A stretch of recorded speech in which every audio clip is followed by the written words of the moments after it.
Super computers. Aryan के होठों से ये शब्द एक कांपती हुई आवाज में निकला।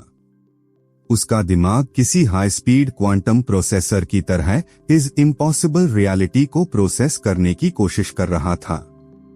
आप कौन है? और आपको मेरे आविष्कार और उस माटी हुई दुनिया के बारे में कैसे पता? आर्यन ने अपने पिघले हुए और कलाई में धंस चुके कलायंत्र को छुपते हुए पूछा। वो तेजस्वी ऋषि एक ऐसी शांति और मुस्कान के साथ आर्यन की तरफ बढ़े जिसमें हजारों सालों का ठहराव और ब्रह्मांड का पूरा ज्ञान छिपा था। मैं कालदृष्टा हूँ, आर्यन। वो आंख जो सृष्टि के आदि, शुरुआत और अंत दोनों को एक ही पाल में देख सकती है। तेरे युग के लोग समय को एक सीधी लकीर, स्ट्रेट लाइन मानते हैं जो पास्ट से निकलकर आगे फ्यूचर तक जाती है। लेकिन कलयुग का सबसे बड़ा झूठ यही था। सच ये है कि समय एक अनंत चक्र है, एक ऐसी सर्पिल, स्पाइरल कुंडली जिसका सर और पूंछ आपस में जुड़ हुए हैं। जब कलयुग अपनी तबाही के आखिरी बिंदु पर पहुंचता है तो उसकी जहरीली ऊर्जा का असर सिर्फ आगे मौत की तरफ नहीं बल्कि पीछे सत्या युग की पवित्र शुरुआत पर भी पड़ता है। ऋषि ने अपना चमकता हुआ दिव्या डैंड जमीन पर मारा और अचानक उन दोनों के चारों तरफ का दृश्य पूरी तरह बदल गया।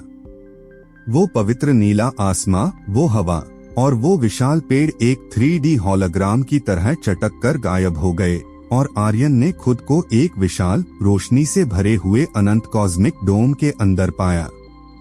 इस डोम के बीचों बीच एक विशाल, धड़कता हुआ सुनहरा पेड़ था, कल्पवृक्षा, पूरे समय, जीवन और सृष्टि का मूल स्रोत। लेकिन उस पवित्र पेड़ की जादोन रूट्स में एक काली, सरकती हुई और लगातार आकार बदलती पैरासिटिकल ऊर्जा लिपटी हुई थी जो उसकी सुनहरी रोशनी को धीरे धीरे खा रही थी और उसे काला कर रही थी। कलयुग का अंत सिर्फ एक आम घटना नहीं थी, आर्यन, ऋषि कालदृष्टा ने एक गंभीर और डर पैदा करने वाली आवाज में कहा। तेरे युग के अंधेरे, लालच, अहंकार और एआई, आर्टिफिशियल इंटेलिजेंस की अत्यधिक एक्सट्रीम एनर्जी ने एक ऐसी कॉन्शियस डार्क एंटिटी को जन्म दिया है जिसे देवता महासुर कालकेया कहते हैं। वो किसी ऋषि के श्राप, युद्ध या अस्त्रा से नहीं पैदा हुआ, वो खुद तेरे युग का साक्षात अंधेरा है। एक ऐसी डार्क क्वांटम एंटिटी जिसे मारना लगभग असंभव है। और सबसे भयानक बात यह है कि वो कलयुग में धरती के साथ तबाह होने की बजाय समय की उल्टी धार में टेरकर यहाँ सत्या युग की आदि भूमि में आ चुका है। वो इस कल्पवृक्षा को उसकी जादोन से सदा रहा है। अगर सत्या युग का ही अस्तित्व मिट गया तो ना त्रेता युग आएगा, ना द्वापर और ना ही तेरा कलयुग।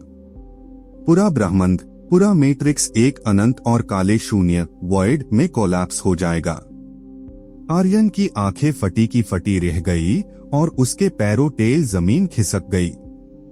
वो समझ गया था कि वो यहाँ दुनिया बचाने नहीं बल्कि अपनी उस तबाही को रोकने आया था जो खुद इंसान ने गलती से सत्या युग तक भेज दी थी। तो अपने मुझे क्यों बचाया? उन रक्षकों को मुझे वही मार डीन देना चाहिए था। मेरे पास ना देवताओं जैसी विशाल शक्ति है, ना हाय इस युग का कोई दिव्या अस्त्र। मेरे हाथ का ये कलायंत्र भी अब सिर्फ एक जला हुआ बेकार कबाड़ है, आर्यन ने अपनी आवाज में बीपसी और गुस्से के साथ चिल्लेट ह्यू कहा। ऋषि कालदृष्टा बिल्कुल नहीं घबराए, वो धीरे से मुस्कुराए और उन्होंने अपना विशाल हाथ आर्यन की कलाई पर रखा जहां कलायंत्र उसकी नासों में पिघल चुका था। तू अभी भी अपने आप को समझ नहीं पाया है। ट्यूनस आधुनिक टेक्नोलॉजी और कलयुग की सबसे एक्सट्रीम क्वांटम एनर्जी को मौत के डर से अपने शरीर में एब्जॉर्ब कर लिया है। उन रक्षकों का प्रहार तेरे लिए मौत नहीं बल्कि एक कैटलिस्ट था। अब तू सिर्फ एक आम कलयुगी इंसान नहीं रहा, आर्यन। तेरा डीएनए कलयुग का सबसे एडवांस्ड साइंस और सत्या युग की सबसे प्राचीन कॉस्मिक शक्ति का एक अकेला, परफेक्ट और अनोखा फ्यूजन बन चुका है। कालकेया किसी आम दिव्या अस्त्रा से नहीं मरेगा, क्योंकि वो अपनी फ्रीक्वेंसी लगातार बदल सकता है। यूज हमेशा के लिए मरने के लिए एक ऐसे योद्धा की जरूरत है जिसका दिमाग सुपर कंप्यूटर्स की तरह हजारों कैलकुलेशंस एक सेकंड में कर सके और जिसकी आत्मा एक प्राचीन ऋषि की तरह जागृत हो। ऋषि ने आर्यन की तरफ देखते हुए आसमां की तरफ इशारा किया, जहां एक विशाल आग का पहाड़ धड़क रहा था। तेरा असली सफर अब शुरू होता है, उस सुनहरे नगर के पीछे छिपे उस विशाल अग्निकुंड से। तुझे अपने इस आधुनिक, भ्रमित, कन्फ्यूज्ड और कमजोर शरीर को उस दिव्या आग में तपन होगा, ताकि तेरे अंदर की वो सोती हुई नेओअस्त्रा शक्ति जागृत हो सके। पर याद रख, वो आग तुझे मौत से भी बड़ी पीड़ा देगी। वो तेरी खाल नहीं, तेरे अहंकार और तेरे डर को जलाएगी। क्या तू अपने पुराने अस्तित्व को मिटाकर ब्रह्मांड का सबसे पहला और सबसे आखिरी अस्त्रा बनने के लिए तैयार है?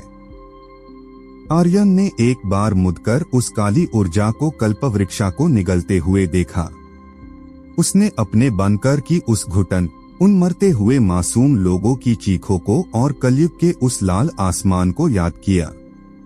उसने एक ऐसी दृढ़, डिटरमाइंड निगाह से ऋषि की तरफ देखा जिसने सत्या युग की शांति में एक आने वाले महातूफान का ऐलान कर दिया था।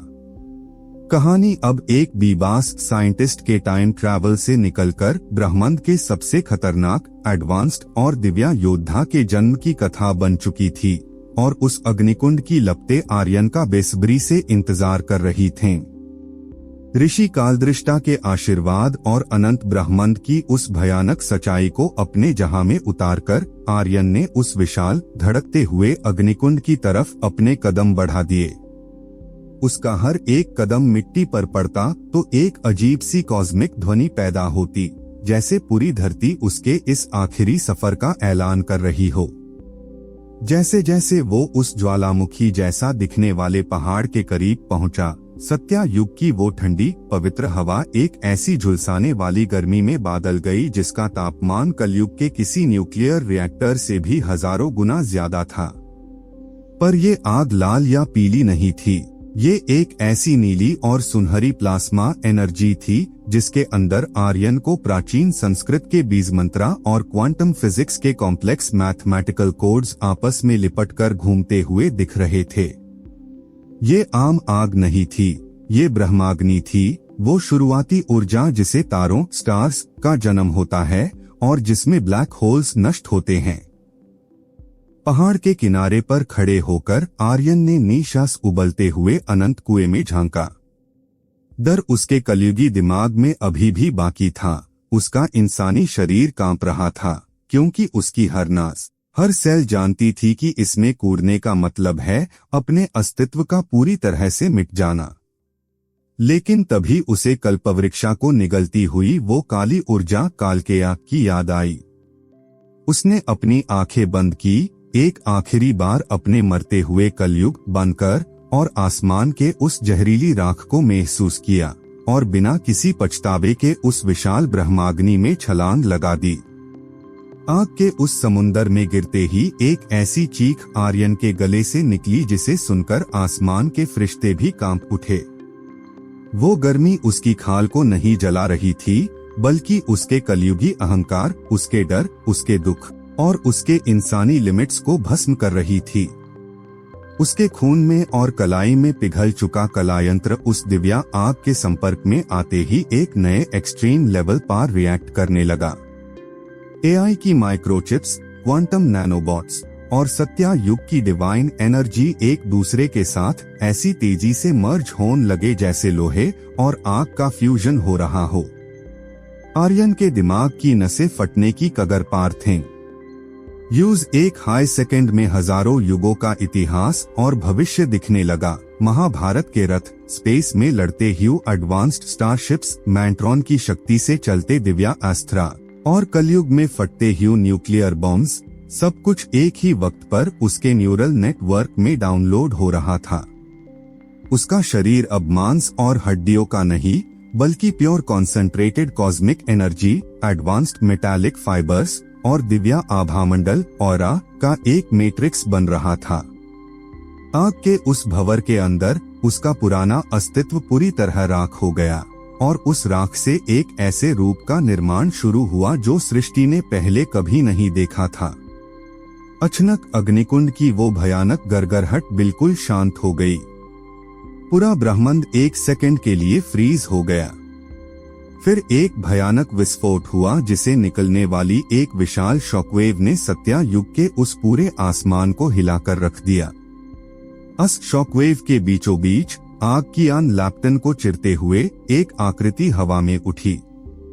ये आर्यन था, पर अब वो एक आम इंसान नहीं रहा था।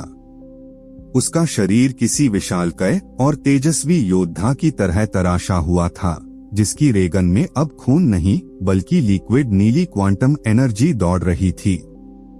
उसके सीने पर प्राचीन यंत्रों का एक चमकता हुआ सुनहरा कवच बन चुका था जो बिल्कुल किसी एडवांस्ड साइबरपंक सूट की तरह दिख रहा था।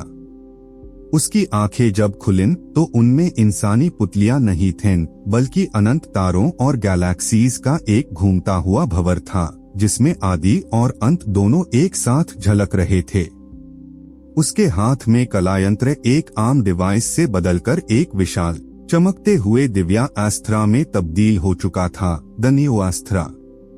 उसने अपने अस्त्रा को थामा ही था कि अचानक हजारों मील दूर अस कल्पवृक्षा के पास से एक ऐसी भयानक दिल दहला डीन वाली दहक गूंजी जिसे धरती की कटरते फटने लगी। कालकेया अस डार्क क्वांटम एंटिटी को एहसास हो गया था कि उसकी मौत उसका प्रेडेटर इस युग में जन्म ले चुका है। पूरा आसमां काला पड़ने लगा और वो परजीवी आकृति कल्पवृक्षा से निकलकर अपनी एक विशाल और खौफनाक फॉर्म में आने लगी। कालदृष्टा ने दूर से आर्यन की इस चमत्कारी काया को देखा और मुस्कुराते हुए बोले, युद्ध का शंखनाद हो चुका है। ब्रह्मांड के सबसे पहले और आखिरी अस्त्रा अब अपना कर्म कर। आर्यन, जिसका दिमाग अब क्वांटम स्पीड्स पार प्रोसेस कर रहा था और आत्मा अनंत ज्ञान से भर चुकी थी, उसने अपना न्योअस्त्रा आसमां की तरफ उठाया और पलक झपकते ही रोशनी की रफ्तार से उस काले तूफान की तरफ उड़ चला। The ultimate time travel saga का पहला महायुद्ध कलयुग के एआई और सत्या युग की शक्ति के इस अनोखे संगम के साथ अब एक ऐसी एक्सट्रीम क्लाइमैक्स की तरफ बढ़ चुका था जहां से पीछे हटने का कोई रास्ता नहीं था।